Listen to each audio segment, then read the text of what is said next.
I'm Brian Barnett. I'm just a regular guy. I'm not a doctor. I have no legal license in any field of psychology. But I did live a large part of my life with borderline personality disorder unknowingly. And I really did rid myself of the disorder completely and permanently. Through that, I've become an expert on issues involving emotional health. I accept no responsibility whatsoever for your feelings, thoughts, behaviors, decisions, and actions, including your decision to watch or listen to this show at all. But I do hope you might benefit yourself from the insights I share.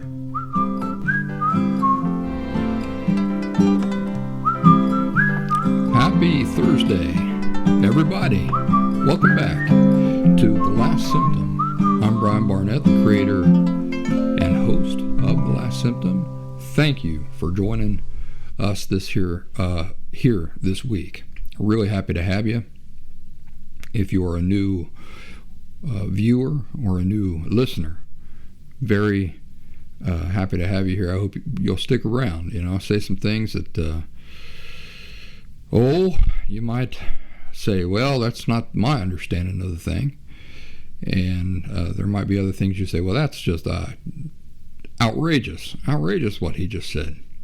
But if you flee without getting context of the larger body of my work, you might be missing out on some really tremendous insights. Things that are of very high value are that way because very few people have discovered them. Because lots of people, most people, think and understand things one way. And then there's this group of people who understand things in a much more accurate and cohesive way. So I believe my work is representative of that. The folks who are loyal to my work would say the same thing, I'm sure. So don't cheat yourself by going, wow, it's just what he just said makes no sense. I know better.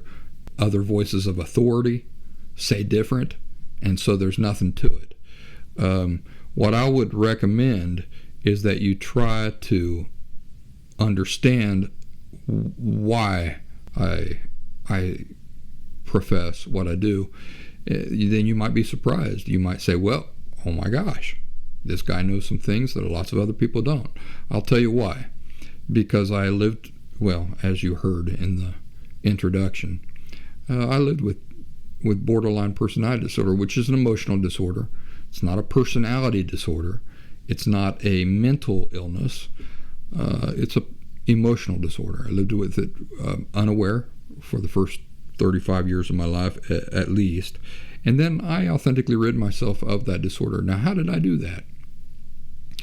I did it with a lot of hard work and with a lot of investigation, a lot of putting puzzle pieces together, and a lot of discrediting of the common explanations and understandings of these things. Otherwise, I wouldn't be where I'm at.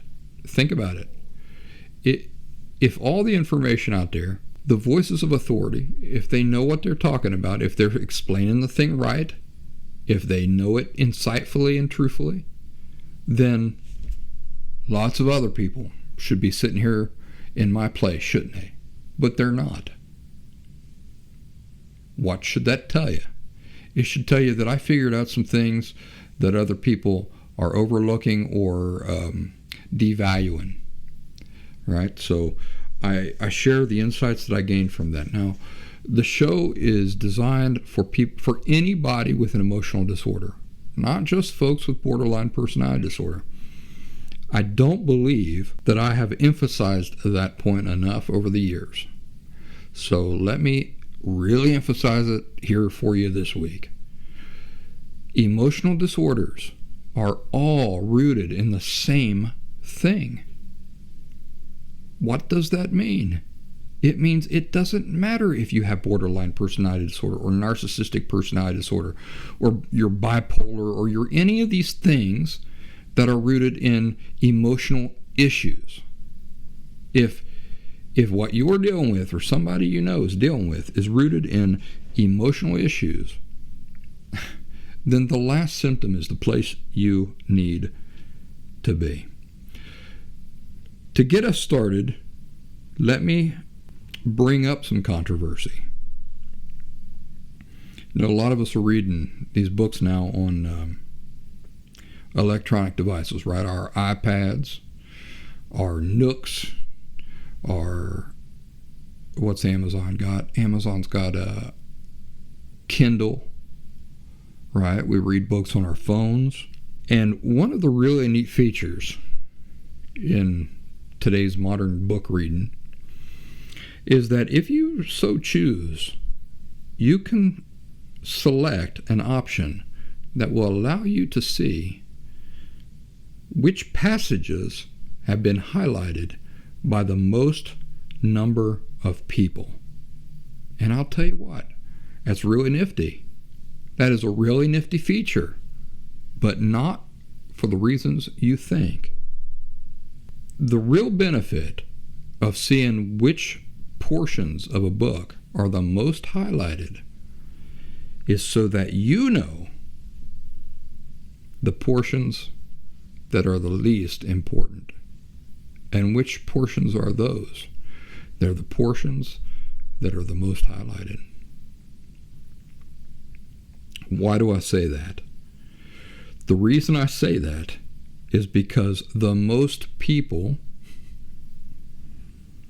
never pick up on the most important of anything. That's right.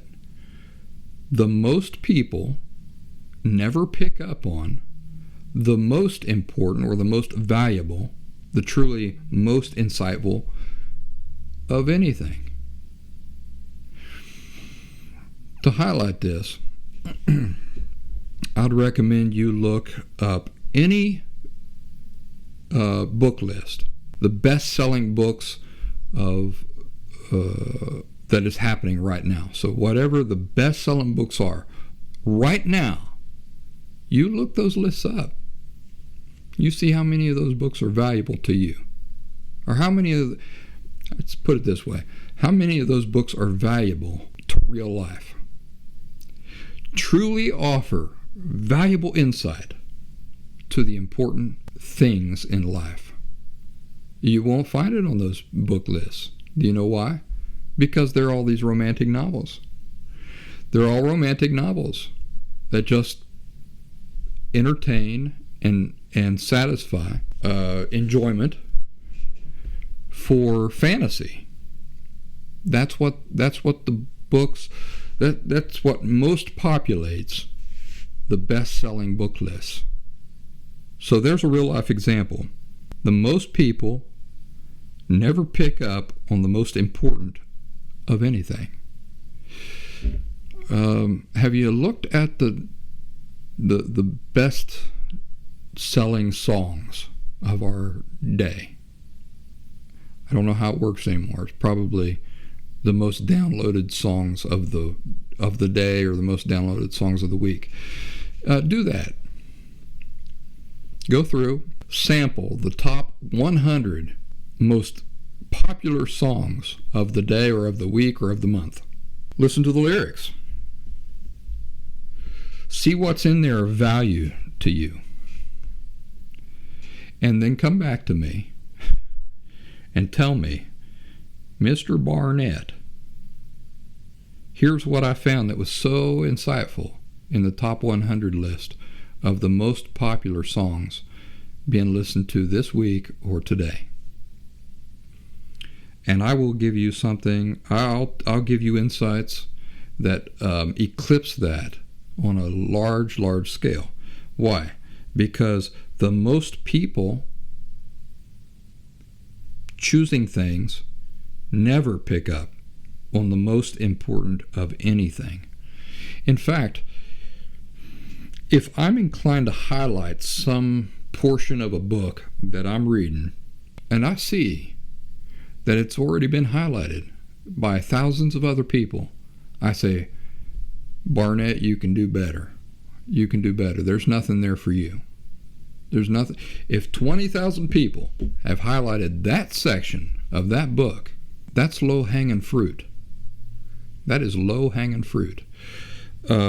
Whatever is highlighted by the most people is low-hanging fruit. In other words, it's flashy and doesn't require much thought. It requires the absolute minimum amount of thought and reflection. That's why it's the most highlighted. So something to think about. I'm not saying that if you highlight something that 20,000 other people have highlighted, that you've done something wrong or that there's something wrong about the passage. I'm just saying that it's not of true value. It doesn't offer true insight, because if it did, it wouldn't be highlighted by 20,000 people. That's just the way the world works that we live in. I'll never forget years ago when the Mummy movies with Brendan Fraser were out. People today still love those movies and talk about them like they are just the best movies of all time. What can I say? There was one of them had The Rock, Dwayne Johnson in it. The CGI was so bad it looked like something out of an Atari, and I thought, what is this that I'm watching? This is terrible. This is terrible. But it made $1 billion, didn't it? So I'm not saying my tastes are better than everybody else's tastes in the entire world. In fact, there is something to be said for just relaxing and just enjoying some pop entertainment. I'll never forget also that with my ex-wife Diana, I was very critical of her sitting down and watching what's this old show? America's Got Talent, American Idol. But I was applying that principle. I surely was. 2 kajillion billion people are watching this show, then it's something I want to avoid. There's value to be found elsewhere. Now, I did find value in American Idol. I found value in the time I got to spend with my ex-wife, watching it, and just relaxing, and just not being a stiff, and just having fun with pop entertainment. But as far as value for your, really profound value and insight into life, the nature of it, the things that have value in life, did I find that in American Idol? No, of course I didn't find that. Not in American Idol. Not in any of the things they were doing, not in all the fakeness of it. The enjoyment was sitting down with my wife and having some good quality time with my wife. Recreation. Sitting down, not worrying about taxes, not worrying about work, not worrying about all these things, and just not worrying. That was the value there. But as far as profound insights into life and those sorts of things, no, I didn't find it in American Idol. So, next time you're reading a book and you're tempted to highlight something that's been highlighted by 55,000 people, say to yourself, that's low-hanging fruit. It's flashy. It's easy. I'm going to search a little bit harder. I'm going to think a little bit harder. I'm going to find something of value within this book that others have overlooked. It won't be highlighted, I promise. All right. TheLastSymptom.com. That's my website full of free and paid resources. Lots of free resources. You're taking advantage of one of them right now. This show that I've been doing now for I'm in the 5th year of it. It's the paid resources, though, that allow me to continue this work, along with voluntary donations. So go run over there to thelastsymptom.com and take a look at some of those paid resources. One of them, the most important, is the Last Symptom Fundamentals course. It's a 2-week intensive pre-recorded course. It's kind of like sitting down and taking an online college course with PowerPoint presentation and all that. It is intended for anybody with an emotional disorder or anybody who is involved in any way with somebody who has an emotional disorder. Oh, you're just friends. You're just friends with somebody who has an emotional disorder. You should be taking it.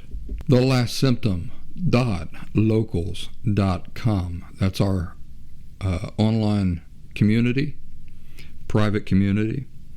We've got 60 plus brand new members over there, closing in on 900 members on that online community. And we're active every day. You should join us. Another way to join us, other than going to thelastsymptom.locals.com in your browser, is to download the Locals, LOCALS.com app from the App Store and searching for The Last Symptom by Brian Barnett. It is disappointing to me that so many folks that I come across or who come across my work overemphasize the importance of the specific emotional disorder that one is dealing with. So they say, well, I don't have borderline personality disorder. My life is in ruins. I'm an emotional wreck. I can't figure it out. I don't know what's going on. I go from therapist to therapist. I don't know what's going on. Oh, what's this last sentence? Okay, that's for people with borderline personality disorder. That doesn't apply to me. Why would you do that? Why would you do that? My work benefits anybody with an emotional disorder. There's only 2 things that you have to ask yourself when considering whether or not the last symptom could be beneficial for you. You know what those 2 things are? Here's the 2 things. Am I dealing with something that is emotional in nature, or am I dealing with a malfunctioning brain? That's it. Those are the 2 questions, the only 2 questions that are relevant. Do I have narcissistic personality disorder? Am I bipolar? Who cares? You're dealing with emotional issues. You should be fully invested in the last symptom. Emotional disorders do not involve a malfunctioning brain, contrary to what the professional community will tell you. Anybody falling into the emotional category, that is to say, they're not insane, their brains are not malfunctioning, should be here. They should be here. They should be taking advantage of these things. If they're not, they're shooting their own selves in the foot. And I'll give you a real life example.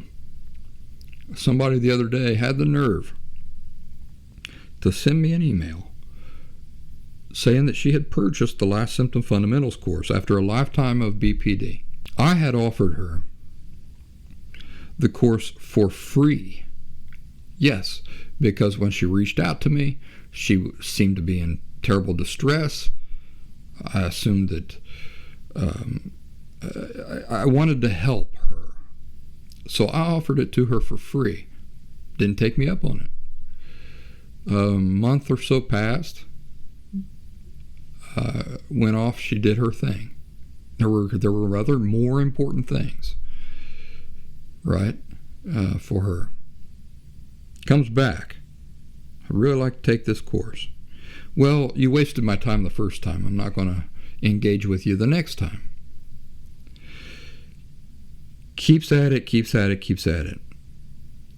Finally purchases the Last Symptom Fundamentals course, which I was going to offer to her for free. I might be getting some of the specifics of the details mixed up here, but forgive me, I'm going by memory. But basically what I'm telling you is exactly the way this thing played out. So she purchases the Last Symptom Fundamentals course, writes me back a few weeks later, says, I went and saw somebody else. She says, I don't have borderline personality disorder. I got this other thing. So could I get a refund?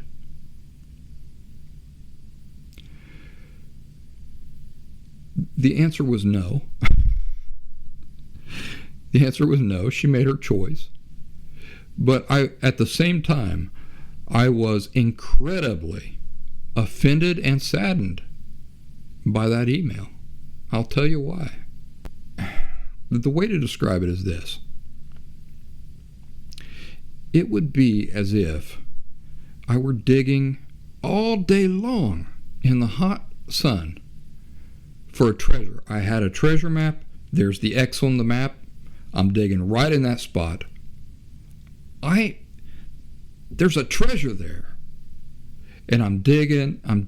I put in work all day long. I kill myself to put in all that work and get down so deep. And about 5 o'clock in the afternoon, I look around. I take a break from digging. I look around and I see some hula girls over there in the distance drinking coconut drinks. And I see the beautiful ocean splashing. Oh boy, it looks so inviting. And I go, boy, I sure would like to be swimming in that ocean and flirting with those hula girls. Yeah, I think I'll do that. And I climb out of this hole that I've dug to run off and splash around in the ocean and go flirt around with the hula girls. And the camera pans back to where I was digging and goes down, and just 2 inches more, I was about to hit the treasure chest. The treasure was right there. After I put in all that work, after I dedicated myself to that objective, 2 inches from the goal, to get distracted like that and to run off and pointlessly splash in the ocean and flirt with some hula girls and miss out on that treasure chest. That is exactly what this woman did to herself. She did it to herself. She had the course. She was enrolled. She had the information there to partake of. And then somebody says, I think you've got an ingrown toenail rather than borderline personality disorder, or whatever it was she told her. And she goes, okay, well then this treasure, which I wanted access to so much just a few weeks ago, now is worthless to me. It's worthless. Do you see how insulting that is? It's insulting, but at the same time, it is tragic because I know that information could help her. I hope she changed her mind. I did not reply to her. I won't reply to her. She has used up all of my goodwill. Every time she reaches out to me, she wastes my time. This is an example of a woman who has a hatchet and she just keeps chopping her own toes off with it. It's very frustrating for me. And I have to remind myself constantly of the law of individual inherent rights, responsibility, and authority. I have no responsibility over this lady. I have no rights over this lady. I have no authority over this lady. She is going to do whatever she does. But do you see the tragic nature of people getting in their own way? It saddens me. It saddens me. It's no different than my brother. I haven't talked to my brother in a few years, so it's probably less appropriate than it was for me to continue bringing my brother up. But let's say any alcoholic, all right, that you love, you care about, who you're watching destroy, like he's or her is watching destroy. You're watching them destroy their lives, and you are helpless. You know you're helpless. You've accepted that you're helpless. It still doesn't make it any easier, does it, to watch a person just get in their own way? And I did that. I got in my own way constantly. I remember, I've told the story, jumping up, getting ready to walk out on a guy who was helping me. He was giving me really valuable feedback about me. So he was telling me about myself, reality, truths about me that I didn't want to hear, I didn't want to see, I didn't want to. What I was most offended about was that he was not softening his approach to it. So it'd be like, hey, does my breath stink? Yes, your breath does stink. It stinks very bad. How would you feel about that?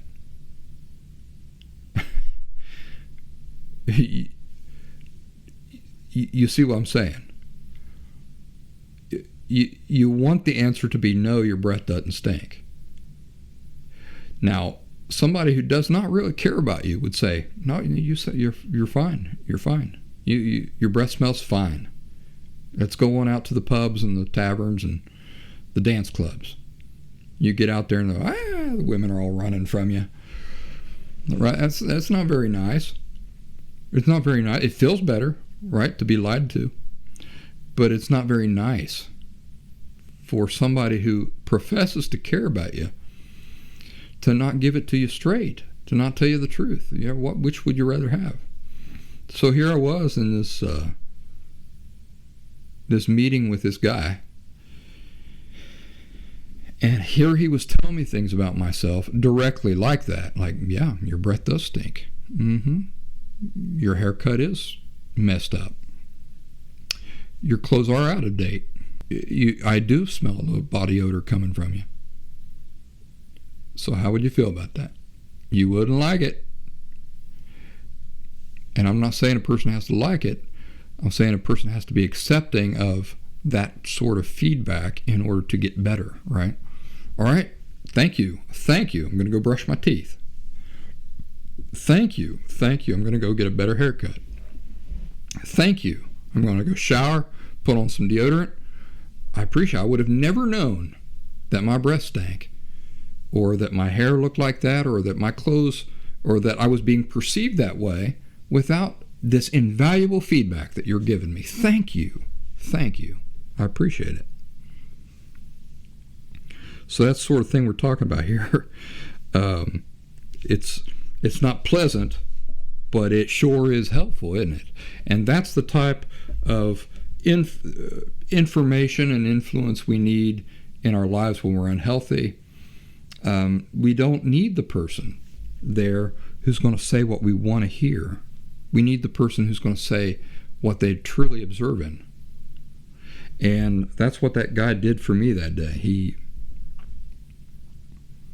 told me some things about myself. I was ready to hop up. I've even told folks that, and this is true, he had a picture on his wall. And in my imagination, I was thinking, I have knocked that blankety blank picture off his wall. I'll punch the door, or I'll kick it open, and I'll just walk out of here and I'll never come back. And then something inside of me said, if you do this, you're an idiot. You're cutting off. You yourself are getting in your own way. You yourself are going to be the thing preventing yourself from any possibility of getting better. And that's when I sat down and I said that to him. I looked demolished. I looked defeated. I looked beaten.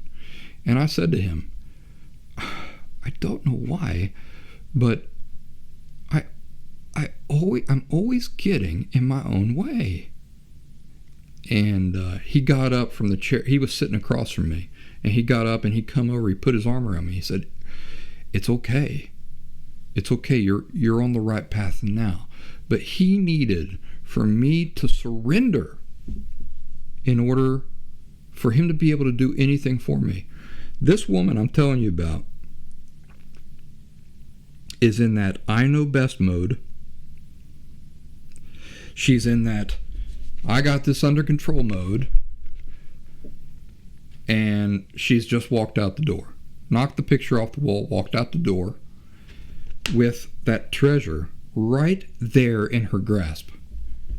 She herself is getting in her own way. It's absolute lunacy.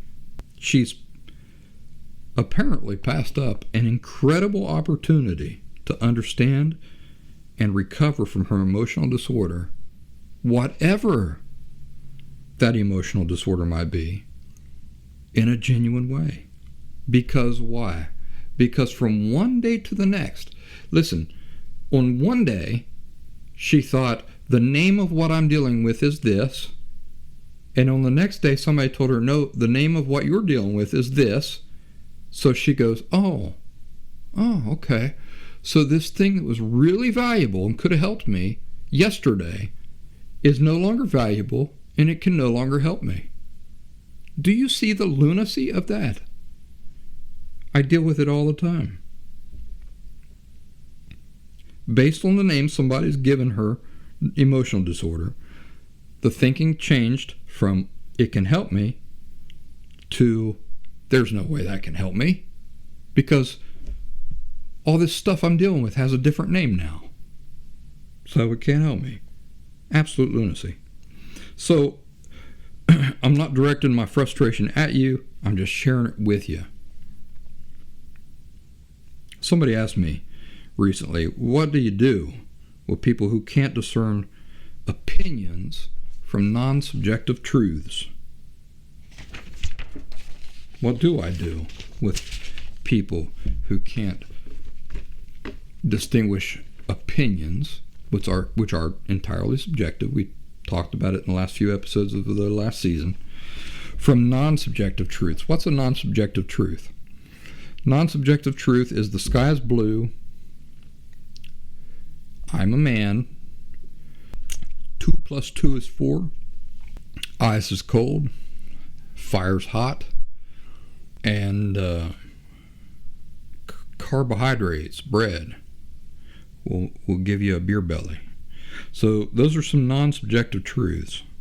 What are some subjective truths? My favorite color is blue.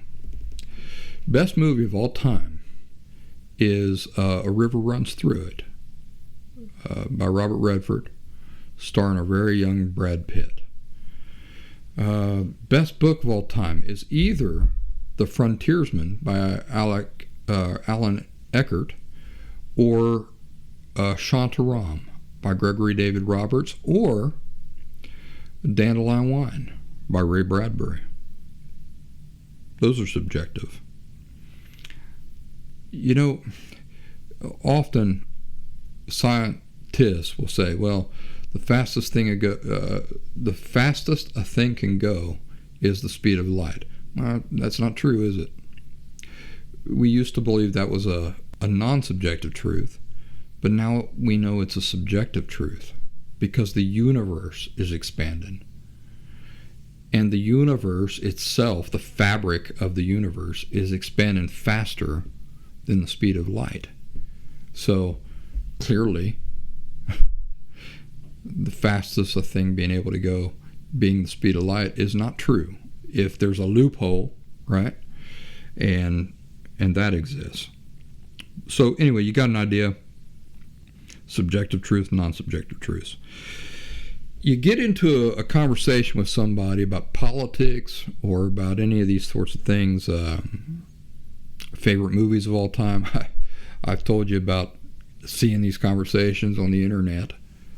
Guys and girls getting real bent out of shape over the fact that they can't seem to get you to see why The Batman is the best movie of all time. Buddy, if it's your favorite movie of all time, fine, I can accept that. that it's the best movie of all time, using any metric, any measure, I can't get behind that. You're trying to take something that is subjective, relative, and put it into a non-subjective frame of reference. That don't work. That don't work. So I'm sure that the lady who asked me this question about how do you have a conversation with these sorts of people was feeling a lot of frustration. You know, in today's world, there are various political notions, political ideologies, and stuff like that. I've got mine, which has nothing to do, by the way, with earthly political notions. I look to Jesus Christ, not to be preachy and come across goofy as like some kind of fanatic or anything, but I do look to Jesus Christ and God's kingdom as being the true solution to all of mankind's problems. I look at it as being a real government, just as real as the United States, the UK, China, any other government.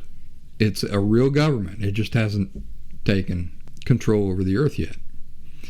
So I don't vote. I don't endorse political candidates.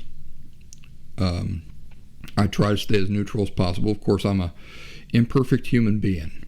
And so, you know, when I see injustices going on, my emotions get riled up.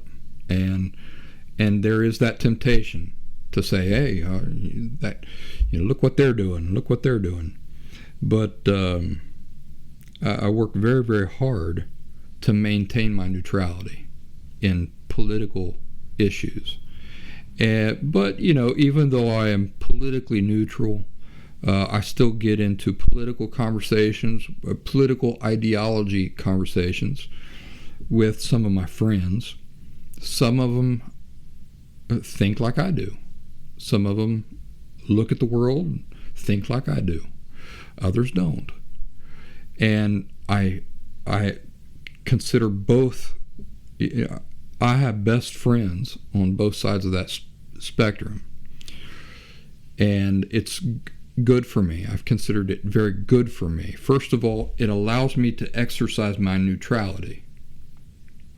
It allows me to recognize when my emotions are pushing me to support some earthly political group or political candidate or something, and to pull myself back and go, no, listen, it doesn't matter which side they're on.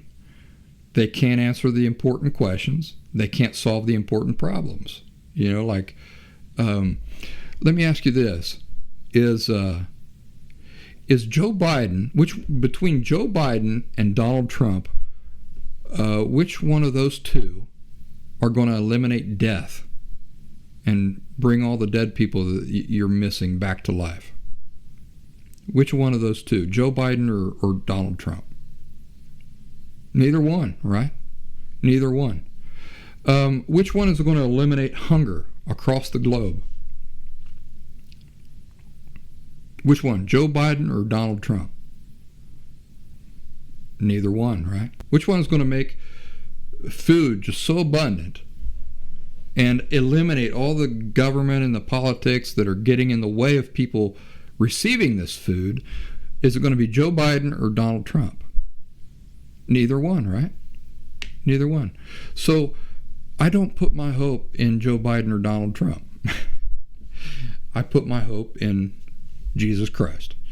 And again, I understand that if you're not a religious person, that sounds very fanatical and everything, and or some of you might be rolling your eyes and saying, well, this guy's crazy. You're welcome to do that. You're welcome to do that. I am comfortable with my certainties in life. But anyway, the whole point of this discussion is that I'm just a person. So when I look at policy on the earth now, forget about my beliefs in the future and about the government that will come and replace these governments. When I look at policy, do I see injustices? Do I see, well, I think it should be done this way, and I think it should be done that way? Yes, of course. Of course, I'm just a person, and I'm living right now. So I have my opinions, and I get into these conversations with my buddies, and I've brought up old Jeffrey many times because he's one of my best friends. We've been best friends for a long, long time. We don't agree on anything. So when I look at a situation, I say, well, Jeffrey, clearly the answer, the proper way to approach this, if we're just talking about a human approach to things, is this. He doesn't agree with me. Doesn't agree with me at all. He says, nope, it's got to be done like this. Now, I remember last summer, we went on a camping trip to Ohiopyle, Pennsylvania. Yeah, Ohiopyle, Pennsylvania. This was not a backpacking trip. This was just a camping trip. So we were at a campsite. There was a bunch of other families around. It was very mild and restrained, I reckon, compared to the things we usually do. But we had other people with us, and we had some kids. So that's what we were doing. We were in Ohiopyle, Pennsylvania. And he and I, we got around the fire. Everybody else was asleep, and we got to talking. Man, I'm telling you what, I felt my emotions like firing up. What were we talking about? We were talking about inherent rights, right? So we're butting heads on this topic. And I'm getting pretty spirited. He's getting pretty spirited. That was a clue for me. The fact that, me recognizing my emotions are getting really riled up here. So what am I doing wrong? Anytime your emotions are getting really riled up, you should ask yourself that. What am I doing wrong? I always think about working on like an engine. The thing about working on an engine is that if you do it right, things go smoothly, right? The bolt goes in, the nut goes in, the piece goes into place. The only time you get frustrated is that you're doing it wrong. You're not trying to get the piece in there right. It's not lined up. The bolt is not lined up. You don't have enough light. These are all the things that say to me, you're doing it wrong. Because if you were doing it right, you wouldn't be feeling this frustration. So it always stops me. Nowadays, now it never used to, it does nowadays. Anytime I'm doing anything, I can be doing a physical project, I can be having a conversation with somebody, I can be trying to write something, I can be trying to record something. In every case in life, if I find myself very frustrated, like, why is this so hard? I stop myself. I recognize what I'm feeling, first of all. Boy, man, I'm getting a real hair in my biscuit here. Why? Why am I getting such a hair in my biscuit? Well, because you're doing it wrong, Barnett. And I remember that night having a conversation with old Jeffrey, talking about inherent rights. I said to myself, I felt that frustration, like a piece is not going into place the way it should. And I stopped myself. I said, what am I doing wrong? What am I doing wrong? Now, I didn't say this out loud because remember, I'm sitting there next to a fire with him. That would have sounded pretty weird to him. But in my head, I remember just stopping. I stopped. Okay, just give me a second. I let him talk for a little bit, but I was really in my head, and I was thinking, what are you doing wrong? And I said to myself, there has to be a misunderstanding here. There has to be a disconnect. Because imagine I'm having a conversation with you, and I say, boy, pork chops sure are delicious. Boy, I love pork chops. They've got that nice, like moist, delicious taste to them. And somebody says, no, they don't. They taste like cotton candy. pork chops taste like cotton candy. And I go, no, I got a better example. Yeah, come up with a better example off the top of my head. And this is a true example. This is when I was in Philadelphia. I was always ordering veal. Veal. Yeah, that's a perfect example. So my ex-wife Diana and I, every time we go to like any restaurant, I was craving veal, like the veal I was used to growing up. Where I grew up, we have these veal sandwiches, big old piece of veal, about like that big, on just like a regular hamburger bun, with ketchup, mustard, pickles, whatever you want to put on there. But you've got the bread here, and then the veal comes way outside the hamburger bun. So you actually have to eat around it before you can even get to the bread and everything. And so we call that veal. And I got to Philly.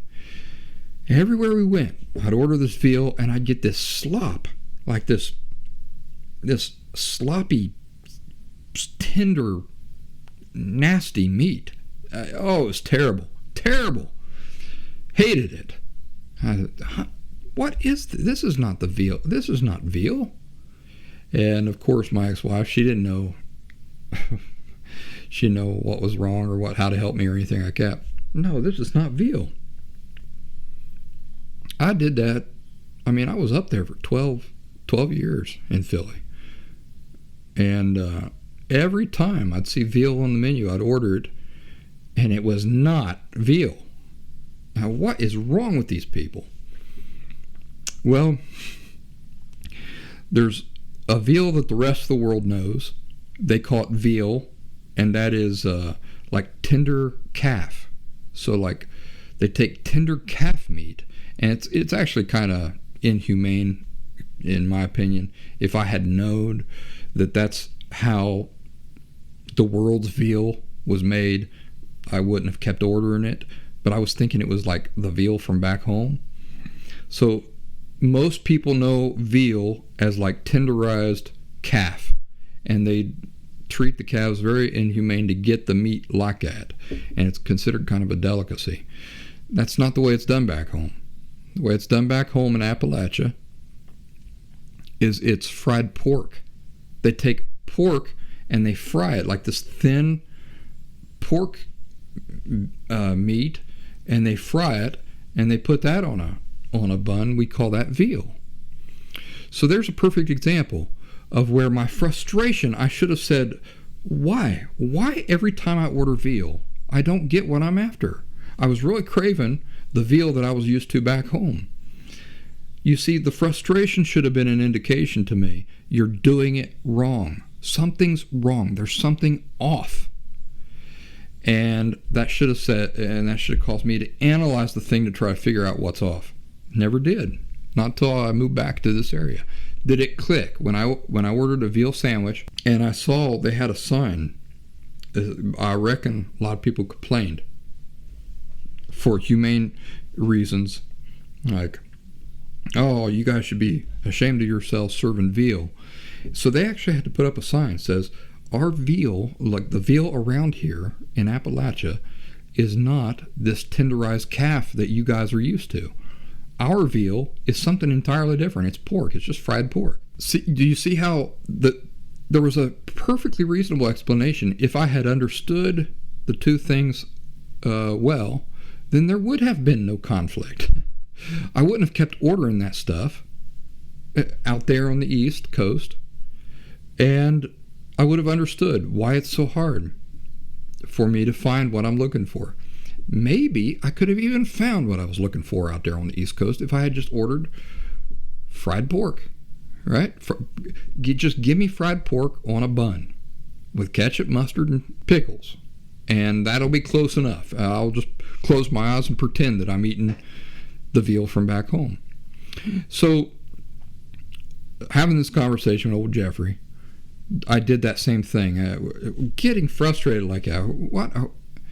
I said, in my head, something's wrong. Something is off. So I did the most brilliant thing in the entire world. I started asking him questions because I wanted to understand. Jeff, you're saying that there are no inherent rights, but, like, let's say that a right is God-given. You're not saying that that is an inherent right. Well, he says the Russian government can take that away from you. The Chinese government take that away from you. Yep, I said, but that's not it. We're talking about inherent rights. We're not talking about government-given rights. Just because a government puts you in prison for something you're doing doesn't mean that they can take away your right to do it. Well, it turned out that the whole conversation, it was just a misunderstanding. In his mind, he was thinking of things more in a legal sense. I was thinking of things separate from a legal sense in a universal sense. And that was creating all this miscommunication and misunderstanding, really, because it was getting so frustrating for me to try to tell him, for example, I have a right to believe however I believe about anything. Nobody can take that away from me. They can put me in jail, they can kill me, but they can't take the right away from me. His point of view was from a legal standing. What does the Supreme Court say? What do governments say? So even if a Supreme Court or the European Union says this, that a government in the end can prevent you from practicing that out on the street or those sorts of things. So it really did come down to miscommunication. Once I understood that, I just felt my frustration and anger just go, just right out of my body. All right, now that I know that you and I are talking about two entirely different things, I'm not going to argue with you about which conversation we should be having. I'm just going to say that now that I know the way you're thinking is entirely different from the foundation or the premise that I'm working from. All right, now I can listen to you, and I can refrain from getting frustrated. You see that? I just let him talk and talk and talk. I don't agree with half of it, but I'm not frustrated either, because I know that his mentality, where he's at in his head when he's talking about these things, is not anywhere near where I'm at in my own head. You see that? So the frustration is gone because I don't feel like he is now describing the sky as green when I know the sky's blue. That's why the frustration went away. Now, we're running out of time, so let me go ahead and get through this. There are several different things I do with people who are resistant to accepting opinion as just that. With people who do not seem able or willing to view subjective things subjectively, or to view non-subjective things non-subjectively. I do different things with different people depending on who they are. So to begin with, and this is probably the most important rule, I never share the details of my advice unless it's specifically asked for. I was on Twitter the other day. I just offered my opinion on Twitter. Person comes back, tells me exactly what I should do, what I should think, what I should be, what I should do, everything. How do you think I like that? I don't like it. I don't like it. I didn't tell him what he should think. I didn't tell him what he should do. I didn't tell him how he should live, what the things that he should believe. All I did was just express my opinion. And here he come back telling me exactly what I needed to do. I don't like it. I don't treat other people that way. In this work, I offer advice and I do those sorts of things because people come to me for it. But even in this work, I'm still just laying things out there. People can take them, they can do what they want with them, or they can completely reject them, and let me tell you, lots of people do. So anyway, that's the number one thing. I never offer my advice unless specifically asked for. You'll save yourself tons of grief, tons of frustration if you follow that pattern. It's not that difficult to do. You can get real good at it with practice. Different types of people. Casual friends.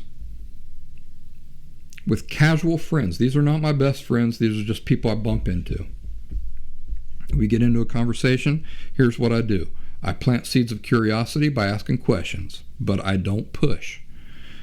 Any resistance I sense from them is my cue to stop or change the subject. So by asking questions, I can say, okay, so what you just said seems like a pretty broad statement.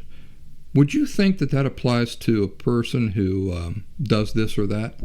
You see, the question is designed to plant a seed of doubt in their mind. But I don't push. I let them answer the question for themselves. With strangers, total strangers I encounter out in the world, my mechanic, my plumber, lady at the store, I just observe non-judgmentally. That's it. I don't offer anything. They talk, I listen, I analyze. That's all I do. Non-judgmentally. In other words, I'm not smarter than you. I'm not better than you. I'm curious, though. I'm curious about what you think about that. And then kind of when I drive off, I'm thinking, wonder how they arrived at that conclusion about things. Well, I've got my theories, but I don't push. I don't offer. With my closest friends, with like old Jeffrey I was just telling you about, I participate in conversations that are more challenging, as I just illustrated. We get into these discussions around a fire, especially if there's a little bit of bourbon going down the hatch, and I will allow that, but I only allow it for about 5 to 10 minutes, maybe 15, 20 minutes. That conversation we were having where I was starting to get real frustrated and I felt my emotions going up and everything, I was on the verge of ending that conversation, truly. It had been going on for about 10, 15 minutes. We were going round and around on that merry-go-round I've often talked about. I said, this is going nowhere. This is going nowhere. This conversation really needs to end. But then I had that question in my mind, like, what is the disconnect? There's got to be something here. We're not meeting in the middle. Like, we're not talking about the same thing. Something is off here. So I explored that a little bit. That solved that problem. If it had not solved it, I would have changed the subject. We would have gone on to other topics. To express my own beliefs, opinions, frustrations, one thing I regularly do is I articulate them on the Notes app on my phone. Yes. So if I have a very strong complaint and I feel like I've got a very strong argument for that complaint, a very impenetrable argument for that complaint, I will articulate it out in writing on my phone. Writing, as I heard somebody say recently, is formalized thought. That means that it takes it from the ether, it solidifies it, right? So you have an argument. You think that your points are very valid and strong and concrete. But when you put it in writing, it formalizes it. It puts that to the test. Do you have a good argument? Well, let's see. Can you put it into formalized thought, that is writing? So doing this gives me the satisfaction to say what I want to say. To who? To me. So I get to say what I want. I get to express myself. I get to express it to myself. And who am I? I am a willing recipient of those thoughts and that opinion. They're not. People outside of me are not. They haven't asked for it. They're not looking for it. They haven't asked for my opinion. I don't offer it to them. But I still get to express myself to myself. And so this also helps me to formalize my arguments for any possible future time when, guess what? Somebody says, hey, what's your opinion about this? Floodgates are open, right? All bets are off. I get to You've asked me, you've invited me. I get to give you my argument and my presentation and everything I think about this now. So, if I have put this into these thoughts into formalized thought, into writing, then I've had a chance to really sit down and to flush out my argument to see exactly, do I know what I'm talking about? Does this make sense? Why does it make sense? And all these things. Had a lot more to talk about tonight. As always, get carried away. It's impossible. I had pages more that I wanted to share with you folks, and I won't get to do it. I wanted to tell you a story. I'll tell you a story next week about Jordan, my best friend who was killed in that car accident. An experience with his brother. Really fascinating story. You won't want to miss it. It's very personal and intimate. Happened while I was living in Columbus, Ohio, years and years ago. But it was, it could be made into a movie. I'll tell you about that next week. Ladies and gentlemen, thank you for joining me here this week. I appreciate it.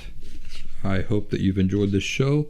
Take care of yourselves. I'll see you next week.